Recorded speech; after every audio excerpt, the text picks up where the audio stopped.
I've played with lots of good England players, lots of good players all over, and it's difficult to choose one because they have different attributes. I mean, Brian Robson, who was the captain when I first got in this squad, was an inspiration. Captain Marvel, all action up and down. Later on, Paul Gascoigne, people like that, but I think that my favourite player was Glenn Hoddle. Technically, he was superb. He was like a continental, like a European type player.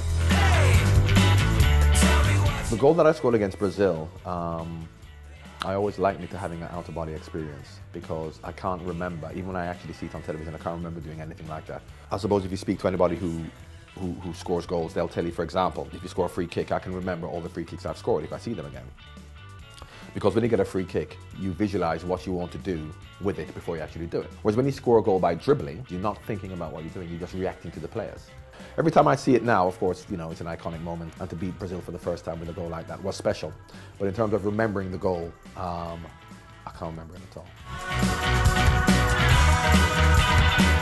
I think the team heading out to Brazil would have a very different look than England teams in the last 15 years, because in the last 15 years it's been the same. Beckham, Lampard, Gerrard and Cole has really, you know, that's been the England midfield forever, and of course the Terry and Ferdinand has been around for a long time. Now, I don't expect them to be there in 2014, to be honest with you. Very few of them to be there in 2014, so it's going to be a very, very New England squad.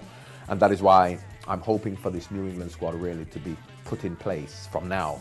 Because what you don't want is you don't want all of a sudden, you know, to change the squad in 2014 for a lot of the old players not to be there anymore. And then all these new young players coming to a World Cup with no experience. And that's really been the problem in the past. But that 2014 squad, I think, if you look at what Roy Hodgson's doing now and integrating a lot of the players in the squad now, I think you're going to see much more of that between now and 2014. In my footballing days, I made some outrageous purchases. I bought an Aston Martin DB7 on a whim. I've only got one nickname, and that's Digger Barnes from Dallas. The only thing my wife asked me to do around the house is to take the bins out, and I regularly forget. The most embarrassing item of clothing, which is not the one I'm most embarrassed about, because I think they're great, are my leather trousers. I've had many bad footballing performances.